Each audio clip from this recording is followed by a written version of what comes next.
자, 오늘은 주님의 음성이 들려올 때라는 제목으로 여러분과 말씀을 나누겠습니다. 우리 목사님들 사이에서 그런 얘기를 하세요. 우리 목회가 새벽 기도하고 설교만 좀 없으면 할만하겠다. 그런 말씀을 해요. 저는 특히 더 힘들었어요. 2013년도 이제 전도사로 여기서 개척을 할 때 제일 힘든 것 중에 하나가 뭐냐면은 이 새벽에 일어나는 거. 5시, 4시 반, 5시에 일어나는 게 너무나 힘든 거예요. 왜 그러냐면 자는 시간이 1시니까 원래 12시, 1시에 항상 거의 평생을 30년 넘게 그렇게 자다가 우리 목사님들 뭐 10시, 11시 정도에는 주무시는데 아무리 자려고 그래도 잠이 안 오는데 어떻게 해. 그렇죠? 그러다 보니까 1시, 2시까지 잠 못 자다가 거의 뭐 뜬 눈으로 밤을 새듯 하면서 이제 어거지로 일어나는 거예요. 4시 반, 5시에 일어나가지고 이제 새벽 예배를 드렸죠. 새벽 예배를 드리고 나면은 이제 6시 반, 7시에 아침밥을 먹어요. 그럼 아침밥을 먹고 졸린 거야, 그때. 그럼 자는 거야. 자면 11시에 일어나요. 그 바람에 제가 10kg가 찐 거야. 그래서 2013년도 사진을 보잖아요. 와, 돼지도 그런 돼지가 없어. 90kg까지 제가 나갔어요. 90kg. 지금도 한 80kg 넘지만 그때는 90kg가 나간 거야. 살이 너무 많이 찌는 거예요. 이 생활을 거의 한 1년을 했어요. 그러니까 새벽에, 그러니까 낮에는 막 완전 비몽사몽이야. 비몽사몽이야. 하나님, 이거 어떡합니까, 이게. 제가 올빼미 스타일이래 가지고 밤에 잠이 안 오는데 우리 목회를 하려면 9시, 10시에 자야 되는데 저는 9, 10시에 시작하는 느낌이 드니까 하나님 앞에 기도를 한 거예요. 하나님 앞에 기도를 했는데 방법이 없는 거예요. 잠이 안 오니까. 아무리 자려고 그래도 안 되고 뭐 상추를 많이 먹으면 또 잠이 온대. 상추를 아무리 먹어도 잠도 안 오고 막 이러는 거예요. 그러다가 우리 선생님 딱 만났는데 수면제 처방을 한번 좀 받으시면 어떻겠냐고 그러는 거예요. 그래서 수면제 처방을 받는 그 말씀을 하시는데 아, 이게 좋은 방법이 되겠다 하는 그런 생각이 들더라고요. 그래서 일주일만 처방을 받았어요. 그랬더니 이게 신기해요. 이게 졸피뎀이라는 약인데 저녁을 먹고 그 약을 딱 먹잖아요. 그러면 9, 10시 되면 눈이 깜빡 넘어가 이렇게. 눈이 깜빡, 이거 왜 이러지 이게? 그게 약효예요. 그래가지고 아, 이게 약효구나. 그러면은 요 졸릴 때 한번 푹 잡아야 되겠다. 그래서 불을 다 꺼놓고 이제 졸릴 때 탁 가는 거예요. 그러면 깜빡 잠이 드는 거야. 그러다가 3시쯤에 또 일어나. 근데 이게 일주일 정도 먹다 보니까 저한테는 아주 좋은 효과가 되는 거예요. 그래서 9, 10시 정도에 이제 잠이 들기 시작하니까 깜빡 잠들 때 그때 자는 거야. 자면서 요 습관을 일주일을 딱 들였는데 이상하게 마음속에 자신감이 생기는 거예요. 야, 이게 잘 수 있겠다. 잘 수 있겠다. 그래서 모든 거를 다 정리를 하고 이제 10시 정도가 되면 그냥 누웠어. 눕고 하는데 그때서부터 그 일주일을 그 습관을 들이니까 제가 잠자는 습관이 들인 거예요. 그러면서 이 습관이 지금은 그냥 9시 반 정도가 되잖아요. 그러면은 저는 굉장히 졸려요. 그래서 우리 찬영이를 데리고 자는데 9시 반, 10시 정도에 딱 자면 저는 딱 좋아요. 9시 반, 10시에 자면 딱 좋아요. 그래서 하나님께서 이렇게 인도를 하시는 거예요. 그러니까 처음에 하나님 앞에 하나님 낮밤이 바뀌어지게 해주옵소서 이렇게 기도를 할 때 저는 그냥 스르르 그렇게 되는 줄 알았어요. 기도 응답이. 근데 그게 아니더라고요.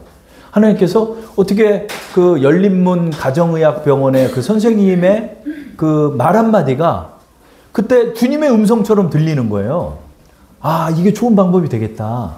하나님이 이렇게 인도하나? 그래서 한번 그거를 따른 결과 저한테 아주 좋은 효과가 됐죠. 그래서 이곳이 저의 2, 3년의 습관이 드는 그런 계기가 됐어요. 그래서 저는 새벽 예배를 그렇게 드릴 수 있게 됐고요. 설교가 또 문제였어요. 설교가 아유, 설교 그냥 쓰면 되잖아요. 이러죠. 근데 여러분, 이 단이라는 것이, 이 하나님이 세우신 이 단이라는 게 작은 교회가 됐던 큰 교회가 됐던 참 어려운 게 있어요. 여러분, 제가 하나님 앞에 똑바로 안 서고 딴짓거리 하면서 단위에서 설교 한 30분 하면 될 것 같죠? 안 그래요. 죽을 것 같아요. 못 전해요, 그렇게는. 제가 만약에 딴짓거리를 하고 단위에 서잖아요. 그러면 제가 못 견뎌요. 하나님의 짓누름에 제가 못 견뎌서 그냥 안 하면 안 했지 못해요. 이 단위에 선다는 것도 너무나 어려운 거예요. 그래서 저는 초창기 때 너무나 힘들었어요. 토요일 날 밤 11시, 12시까지 교회에 있었어요. 왜요? 설교가 안 나와서. 설교가 안 나와서. 제가 게으름을 폈냐? 아니에요. 아침 8시 반, 9시에 교회 가서요. 저녁 11시까지도 설교가 안 나오는 거예요. 물론 월요일부터 설교를 준비를 하죠. 그래서 3편을 써놨어요. 근데 죽어도 못 전하겠는 거야. 다음 날. 그래가지고 너무나 힘든 시간들을 보냈어요. 기계적으로 설교를 하니까 그냥 뭐 다 넘어가 그냥. 다 자 그냥 막. 내가 다 재웠어 내가. 지금도 잘 재우지만 다 넘어가는 거야 그냥 막 저쪽에서 막 코 고는 소리 들리고 막. 근데 설교를 또 50분이나 했네. 그러니까 이제 너무나 서로 힘든 거야. 전하는 나도 힘들고 듣는 여러분도 힘들고 너무나 힘든 거야. 그래서 하나님께 기도했어요. 하나님, 이게 제가 평생 이 단위에 서야 하는데 이거 어떡합니까 이거. 어떻게 합니까? 그래서 항상 토요일만 되면 그때까지도 설교가 안 나오는 거예요. 그러면 하나님, 아니 제 자신에게 항상 그 얘기, 쉽게 가자. 복잡하게 가지 말자. 책 좀 그만 보자. 막 책을 이만큼 싸놓고 봐도 마음이 기쁘지가 않는 거예요. 근데 어느 날 기도를 했는데 이제 금요일 날 기도를 하는데 새벽에 아주 신기한 일이 일어나는 거예요. 뭐냐면 기도를 하고 있는데 설교문이 이렇게 내려와. 거짓말 같죠? 진짜예요. 설교문이 내려오는 거야. 그러면서 성령께서 이렇게 전하면 되잖아 하는 그런 마음을 주시는 거예요. 그래서요, 이제 어느 때서부턴가 그 응답을 받고 나서 제가 설교를 준비를 안 해요. 게으른 목회자죠. 그러나 설교를 준비를 안 해요. 그리고 새벽에 기도를 할 때 하나님께서 주시는 차관점을 가지고 이제 설교를 준비하기 시작하는 거야. 기도를 하다가 갑자기 뭐가 궁금해져. 그러면 다음 이제 오전에 아침을 먹고 와서 교회에서 그 자료를 찾아보는 거예요. 그럼 거기에 아주 좋은 단서가 있는 거예요. 아, 이걸 전하면 되겠다. 그래, 그때서부터 이제 하나님께서 가르쳐 주시는 거를 받으려고 기도를 하게 됐어요. 예전에는 제가 주석책을 3권, 4권, 5권씩 보면서 하다 보니까 시간은 너무나 오래 걸렸어요. 몇 시간, 뭐 일주일로 따지면은 몇십 시간씩 준비를 해도 설교가 안 나왔는데, 이제 하나님께서 인도하시는 길을 따라서 설교를 준비하다 보니까 거기서 차관점을 찾는 거예요. 그런데 이거에 대한 좋은 예를 찾았으면 좋겠는데 예가 없어요. 그러다 보니까 목회자들은 예화집이라는 게 있어요. 그 예화집을 가지고 예화를 만들어요. 근데 저는 예화집을 쓰지를 않아요. 근데 어느 날 저녁에 자고 있는데 새벽 3시에 갑자기 동백꽃? 이러는 거예요. 자고 있는데 동백꽃? 이러는 거예요. 저는 꽃을 잘 몰라요. 근데 동백꽃이 겨울에 피는 꽃이라는 거예요. 그 동자가 겨울 동자인가 보다. 왜 하나님께서 나에게 동백꽃 했지? 근데 이것이 불굴의 의지를 갖는 믿음에 대한 좋은 예가 된다는 걸 깨달은 거예요. 그래서 여러분 몇 주 전에 동백꽃 설교한 적 있죠? 근데 그 동백꽃 설교의 예화는 사실 다른 예화였어요. 근데 새벽에 하나님이 저를 깨워서 동백꽃을 말씀하시니까 그 동백꽃을 여러분의 설교로 말씀을 하게 된 거예요. 근데 사모님이 저한테 어느 날 그런 얘기를 하는 거예요. 지나가면서. 나 동백꽃이 겨울에 피는 꽃인지 잘 몰랐네요. 동백꽃 참 신기한 것 같아요. 이런 얘기를 하는 거예요. 하나님 확인을 시켜주는 거야. 이게 하나님이 주신 예화였구나. 이렇게 해야 되겠다. 여러분 오늘의 말씀도 바로 거기서 차관점을 가지고 여러분과 말씀을 전하는 것입니다. 제가 말씀의 초입에 여러분께 이런 말씀을 드리는 것이 뭐냐면, 여러분 우리가 지금 나라를 위해 기도했잖아요. 근데 저는 사실은 그런 게 참 한심하게 봤던 청년이었어요. 아유, 그게 뭐 기도한다고 되겠어? 아니에요. 여러분, 제가 신앙생활을 하면서 느낀 것이, 아, 믿음은 능력이 되는구나. 믿음은 능력이 되는구나. 저를 한번 따라 하시겠습니다. 믿음은 힘이다. 믿음은 능력이다. 마틴 루터가, 종교개혁을 이끈 마틴 루터가 이렇게 말했습니다. 믿음은 보이지 않는 것을 믿고 그것을 현실로 만드는 힘이다 라고 말했어요. 여러분, 우리의 기도가 여러분 아무 힘도 없는 그런 것이라고 여기십니까? 기도만한 능력이 없어요. 왜냐하면 하나님과 함께 기도하기 때문에 그것은 우리에게 능력이 되는 것입니다. 하나님께서 우리에게 능력이 되어 주셔요. 어떻게 해요? 우리가 기도할 때 그런 것입니다. 그러면 여러분, 그 믿음이 어떻게 작동할까요?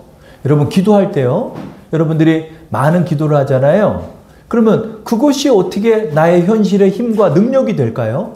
저는 평생에 궁금했던 것이 이것이었어요. 그런데 신앙생활을 하면서 하나님께서 깨닫게 하신 것이 있어요. 그게 뭐냐면, 기도할 때 하나님의 음성이 들려오는 거예요. 하나님의 음성을 들을 때 그 음성이 믿음의 능력이 된다는 사실을 알게 된 것입니다. 우리가 만나는 모든 사람들 가운데 하나님이 쓰시는 사람이 있어요. 하나님 쓰시는 사람이 있는 거예요. 하나님께서 써주시는 거예요. 하나님께서 보내시는 거예요. 하나님께서 하늘로부터 어떤 음성이 들리는 것이 아니라 우리의 일상의 삶 속에서 그 일상의 삶이 하나님의 음성으로 들려오는 때가 있는 거예요. 하나님의 깨달음으로 우리에게 오는 때가 있는 거예요. 그것을 캐치하고 나갈 때 그것이 능력이 된다는 사실을 우리는 알게 되는 것입니다. 12월 달이었어요. 어느 날 할아버지 한 분이 갑자기 저 이은희 집사님 앉아 계신 그 자리에 딱 앉는 거예요. 앉더니 기도 한번 하시고 가시는 거예요. 그래서 아니 앉으세요 그랬더니 아유 저는 다른 교회 다닙니다 그런 거예요. 그러더니 갑자기 하나님께서 저를 보내셨다고 그러면서 봉투 하나를 딱 주고 가시는 거예요. 근데 꼭 우리 교회 요긴하게 쓸 것을 주시고 가시는 거예요. 그리고 그분은 영영 우리 교회에 오지 않으셨어요. 근데 그분의 얼굴을 보니까 그 편지 봉투에다 편지를 쓴 거예요. 저는 목사님의 조남도 모르고 이 교회도 다닌 적 없지만 제가 오고 가면서 하나님께서 저의 마음을 움직이셨습니다. 이러면서 그거 하나를 건네시고 가는 거예요. 아, 저분이 하나님 보내신 천사였구나.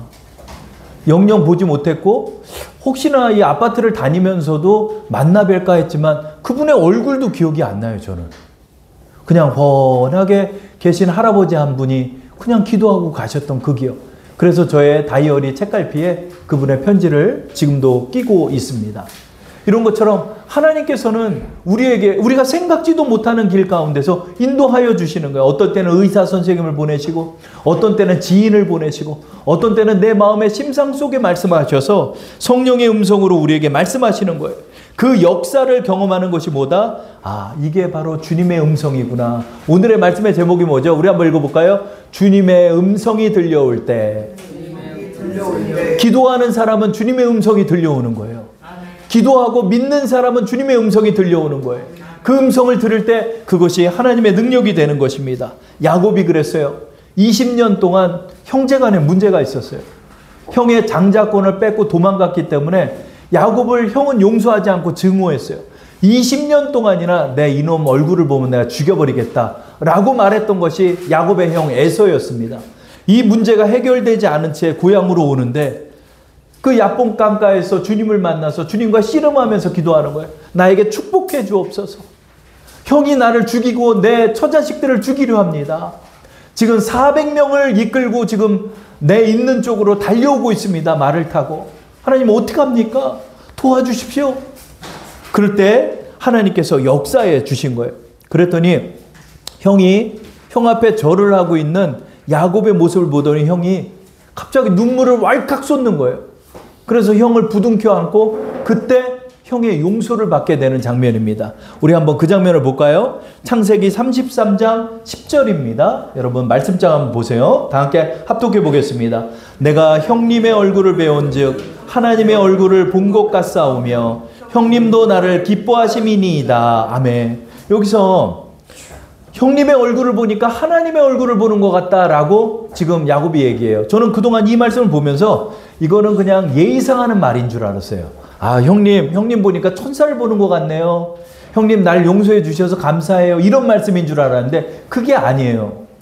성령이 임하는 거예요. 성령이 임하는 얼굴을 그가 알아본 거예요. 하나님의 얼굴로 변한 거예요. 하나님께서 이때 역사해 줘가지고 그때까지 야곱을 죽이겠다는 증오심이 가득했던 형의 마음속에 성령이 임한 거예요.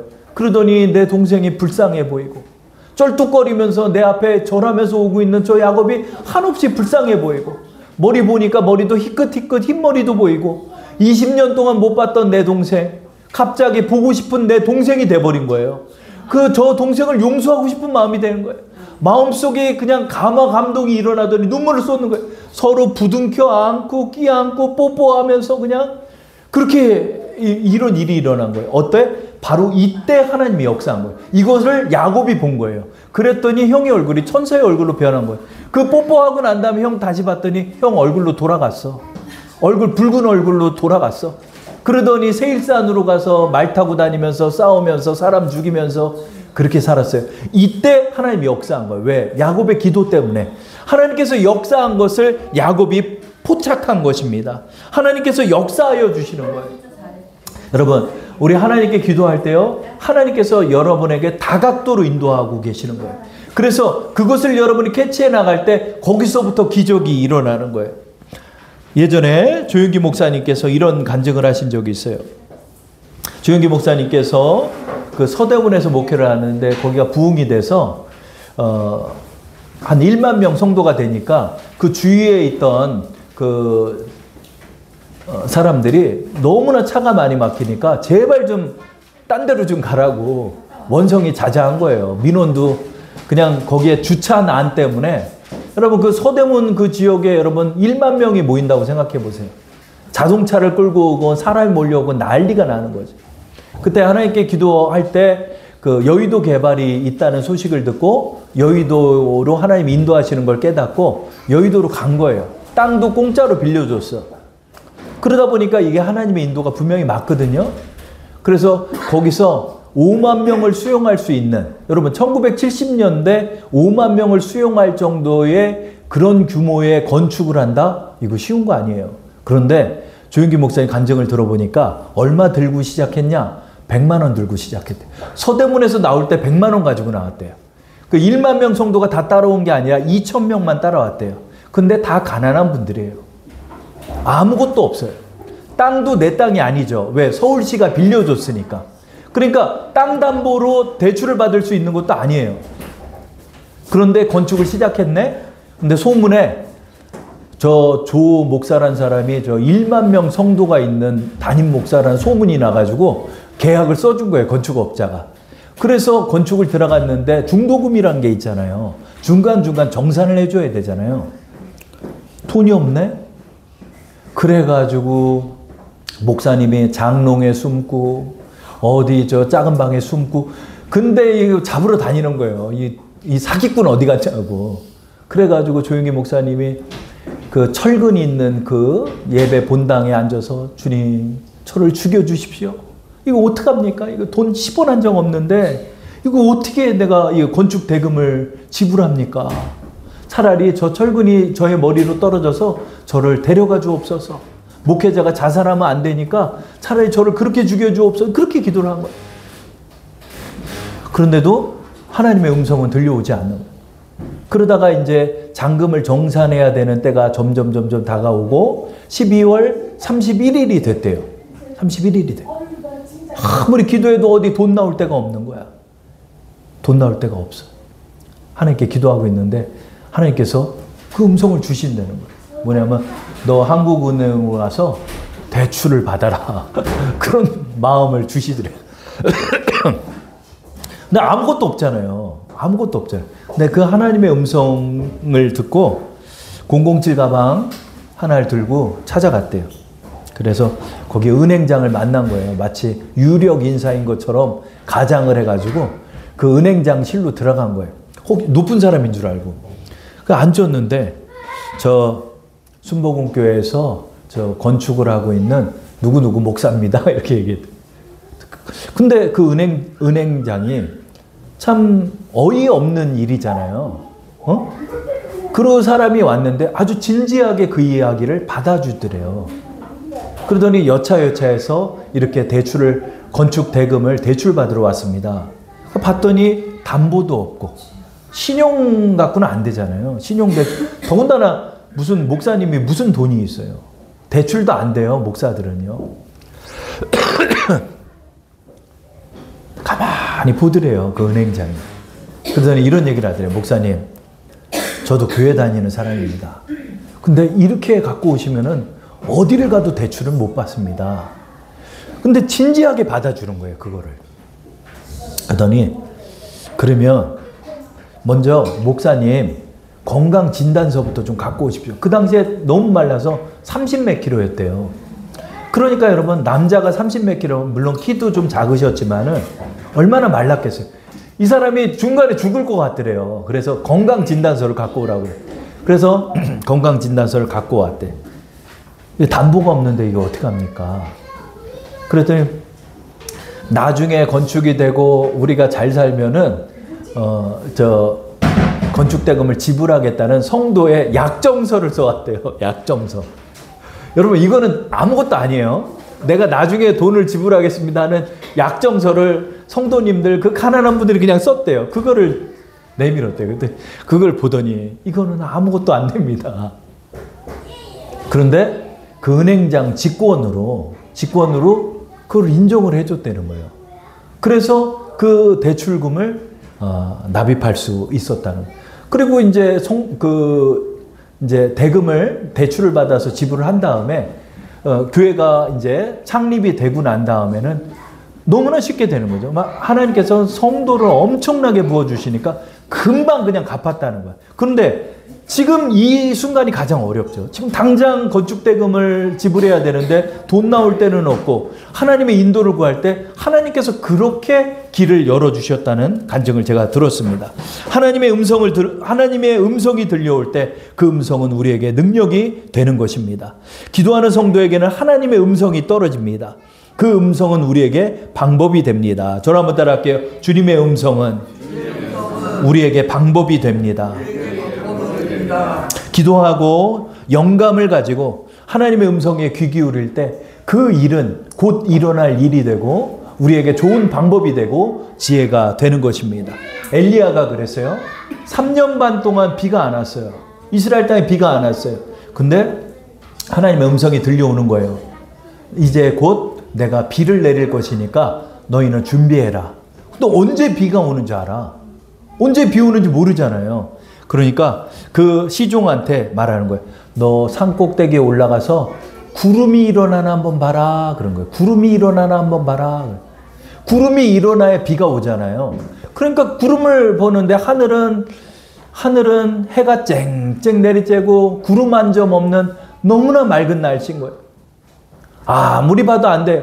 그랬더니 7번까지 그렇게 해라. 그런 거예요.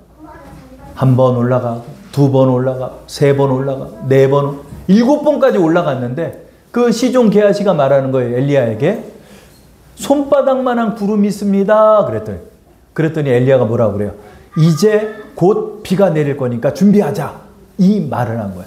그 손바닥만한 구름 하나가 하나님께서 보여주신 하나님의 예시임을 그는 깨달은 거예요. 이걸 통해서 그는 준비하고 그렇게 나아갈 수 있었던 것입니다.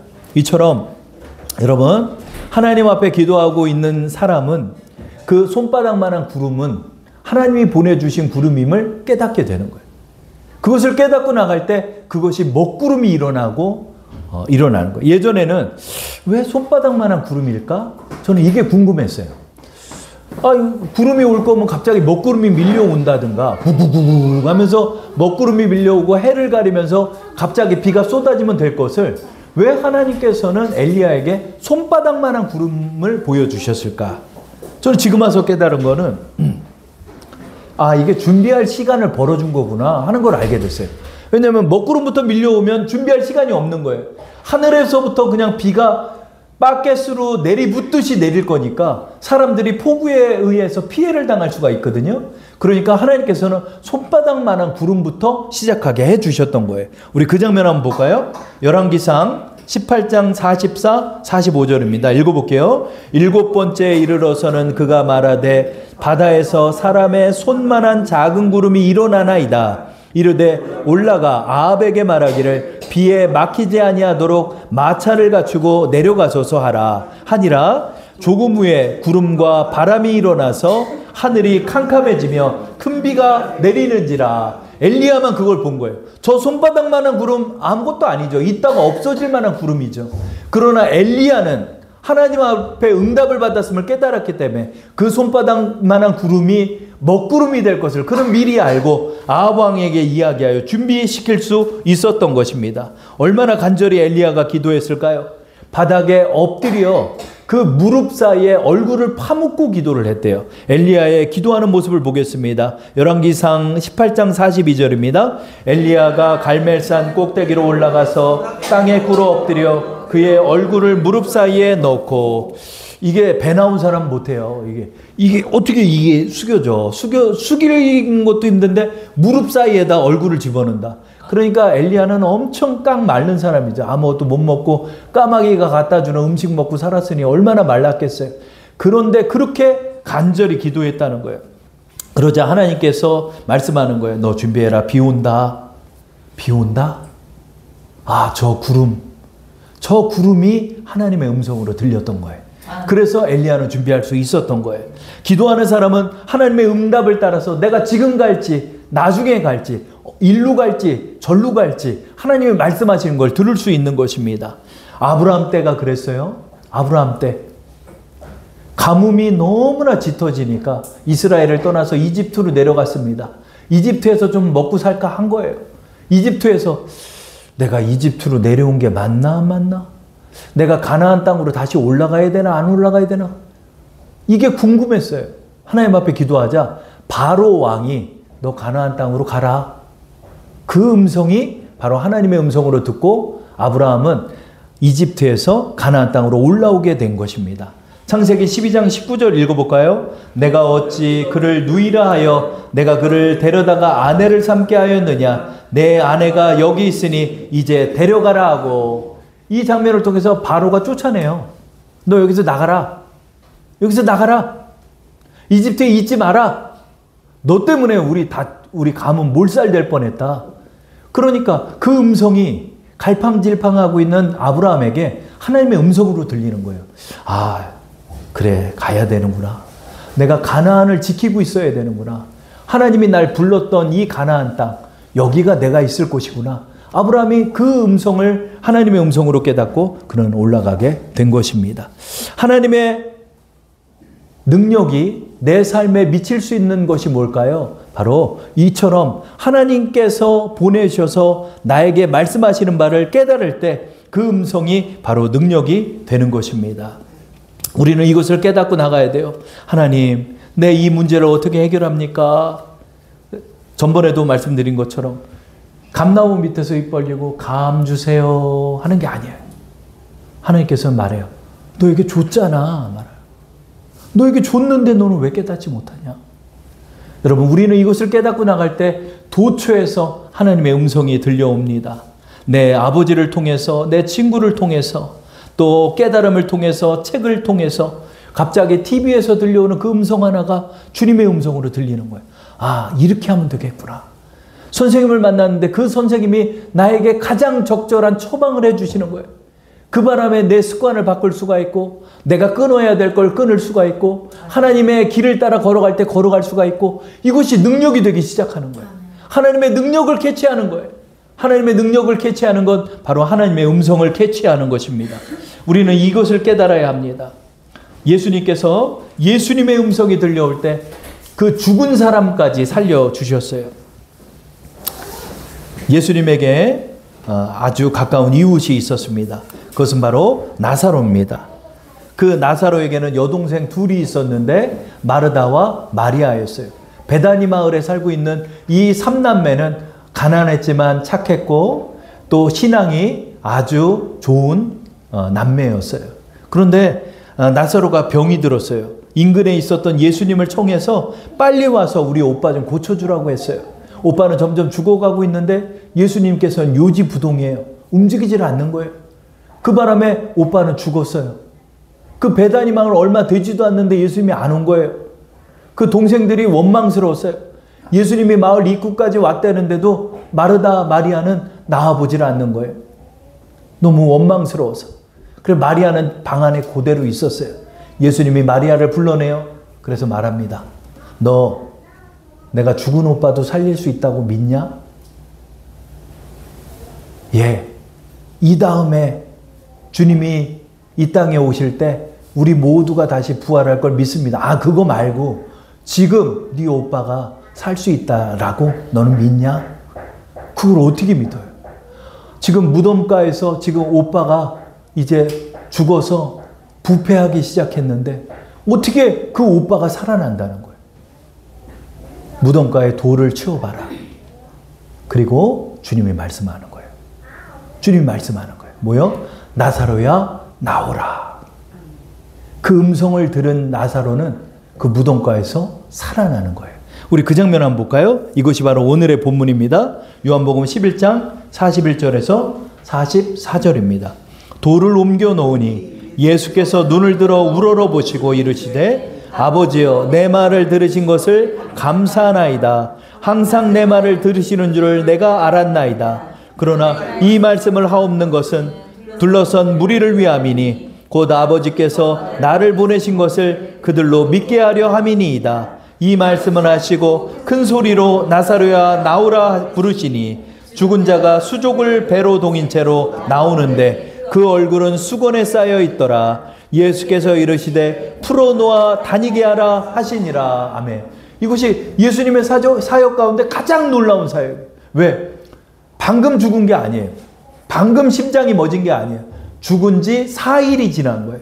4일이 지나면 이 당시의 날씨로는 시체는 벌써 부패하기 시작하고 이 당시에는 여기는 장지가 아니라 동굴에다가 돌 무덤에다 시체를 올려놓고 무덤을 막는 게 이 사람들의 장례 문화예요.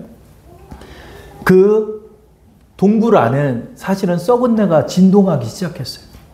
부패하기 시작했어요. 근데 이것을 배로 동여 놓는 거예요. 우리나라 염하듯이. 그렇게 동여 놓았는데 예수님께서 그 무덤가에 말씀하실 때 그 음성이 들려올 때 이 시체에 생명이 돌아와 살아나는 역사가 일어난 것입니다. 큰 소리로 나사로야 나오라 부르시니 죽은 자가 듣고 수족을 배로 동인 채로 나온 것입니다. 주님의 음성이 들려올 때 그 시체가 누워있던 그곳은 바로 나사로가 부활하는 장소로 변하게 된 것입니다. 주님의 음성이 들려올 때 하나님의 능력이 임하는 것입니다. 주님의 능력을 바라볼 수 있을 때 하나님의 능력이 임하시는 것입니다. 주님의 음성을 들을 때 그것을 캐치해낼 때 그것은 나에게 능력이 되는 것입니다. 오늘도 주님께서는 여러분 주위에서 우렁찬 음성으로 말합니다. 나사로야 나오라. 나사로야 나오라.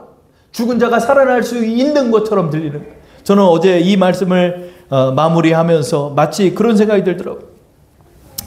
이 지하 땅에, 이 지하의 교회에 주님의 음성이 들려오는구나.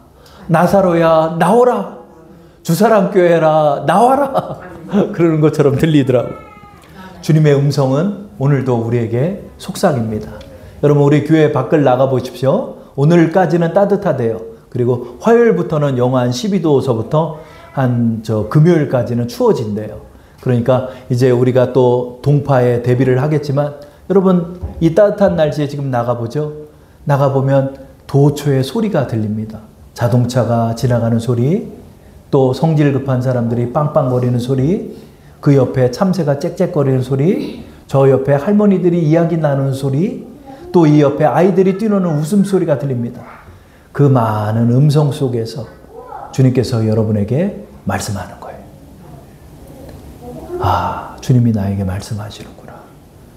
이것이 주님의 음성이구나. 그럼 오늘도 예배를 드리면서 제가 막 계속 소름이 돋아요. 계속 소름이 돋고 예전에 설교 1시간 할 때 저도 졸리고 듣는 분도 졸렸던 그 예배가 저에게는 지금은 막 설레이고 지금은 하나님의 임재를 느끼고 하나님께서 우리와 지금 함께 하심을 느끼고 그러는 거예요. 그래서 지금 막 여러분한테 막 단수기도 해주고 싶어. 저의 마음이. 하나님께서 함께 하시는 걸 느끼는 거예요. 여러분 이것을 더 민감하게 느끼고 하나님이 나와 지금 동행하시는 걸 느끼고 나갈 때 여러분의 삶 속에 도처의 기적이 일어나는 거예요. 하나님의 기적이 일어나는 거예요. 여러분을 북돋거나 여러분을 흥분시키려 하는 것이 아닙니다. 이것은 팩트이고 이것은 사실이 되는 것입니다. 하나님께서는 우리에게 모든 기적을 베풀기를 원하실 것입니다. 그 기적을 여러분에게 말씀하고 계실 것입니다. 엘리야처럼 손바닥만한 구름을 알아보는 자 누구입니까? 야곱처럼 하나님의 얼굴로 변한 에서형의 얼굴을 알아보는 자가 누굽니까? 바로 왕의 음성이 하나님의 음성으로 들었던 아브라함의 음성은 어디 있습니까? 예수님의 음성을 들었던 나사로는 죽은 지 살아난 것입니다. 이런 것처럼 오늘 도처에서 여러분에게 말씀하고 있는 것입니다. 그 음성을 따라 주님과 동행하는 그리고 기적을 이뤄내고 그 여러분의 기도가 우리의 삶 속의 변화와 능력을 경험할 수 있는 우리 주사랑 성도 되기를 축원합니다.